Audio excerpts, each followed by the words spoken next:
Kita semua tahu ya, AI itu kalau ngomong bahasa Inggris lancar banget. Tapi, pernah kepikiran nggak sih gimana cara kerjanya? Dan yang lebih penting lagi, gimana caranya kita bisa niru metode mereka? Yuk, kita bongkar bareng-bareng metode AI ini dan lihat gimana kita bisa ibaratnya mencuri rahasianya buat nguasain bahasa Inggris. Oke, kita mulai dengan satu pertanyaan yang mungkin agak provokatif. Selama ini kan kita selalu diajarin kalau kunci belajar bahasa itu ya, kuasai grammar. Tapi, gimana kalau ternyata cara itu salah? Gimana kalau semua aturan yang susah payah kita hafalin itu justru jadi penghalang terbesar kita? Jadi, kalau kita bedah pada dasarnya ada dua jalan utama buat belajar bahasa.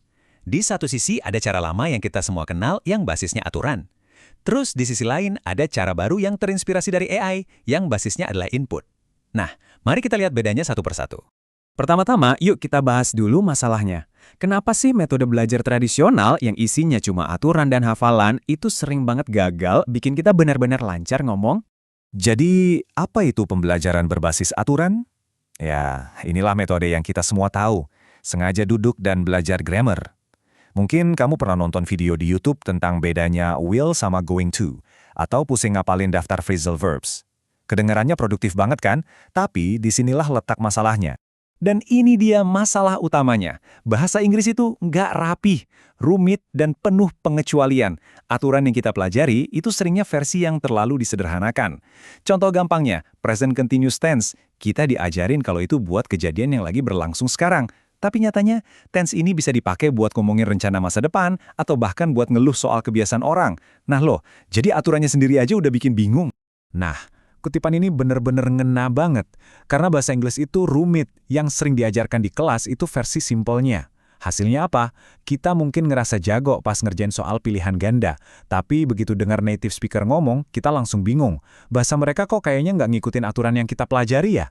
Oke, jadi kalau metode berbasis aturan ini banyak banget kelemahannya. Terus solusinya apa dong? Jawabannya ada di cara AI dan juga cara kita semua waktu kecil belajar bahasa. Disinilah kita bisa niru AI.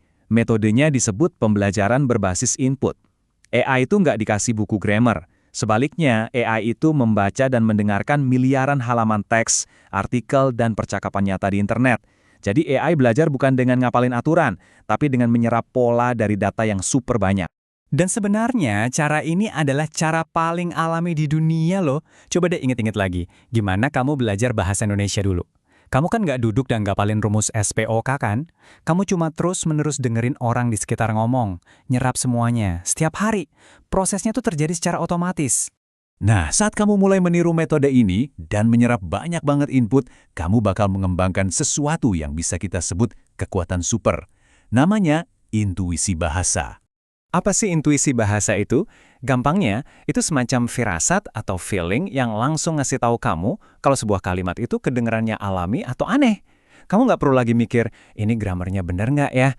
Kamu tahu aja kalau itu benar atau salah. Itulah tujuan akhirnya. Terus, gimana prosesnya? Sebenarnya simple banget kayak yang bisa kita lihat di sini. Langkah pertama, kamu banjiri otak kamu dengan input. Baca yang banyak, dengerin yang banyak. Langkah kedua, tanpa kamu sadari, otak kamu bakal kerja di belakang layar, nyari-nyari polanya. Dan langkah ketiga, dari semua pola itu, lahirlah si firasat atau intuisi bahasa yang kuat tadi. Sampai sini, metode ini kedengarannya sempurna banget kan? Tapi ada satu tantangan psikologis besar yang bikin banyak orang gagal di tengah jalan. Yuk kita bahas ini secara jujur. Jadi apa masalahnya? Kenapa nggak semua orang aja pakai metode yang kayaknya jauh lebih hebat ini? Diagram ini nunjukin masalah utamanya. Metode berbasis aturan itu ngasih kepuasan instan. Setiap kali kamu berhasil ngapalin satu rumus tenses, otak kamu ngerasa produktif. Ada rasa cek, selesai, yang bikin nagih. Nah sebaliknya, kalau kamu cuma baca buku atau dengerin podcast, rasanya pasif banget. Rasanya kayak nggak ada kemajuan yang jelas. Jadi poin paling pentingnya adalah ini. Kita harus ngakalin sistem hadiah di otak kita. Caranya, jangan konsumsi konten cuma dengan niat buat belajar. Pilihlah topik yang benar-benar kamu suka. Entah itu nonton film, dengerin musik, atau baca buku tentang hobimu. Dengan begitu, kenikmatan dari konten itu sendiri yang jadi hadiahnya. Oke, teorinya udah cukup. Sekarang, kita masuk ke bagian yang paling penting. Gimana caranya kamu bisa mulai latihan sekarang juga? Ada dua teknik praktis yang bisa langsung kamu coba.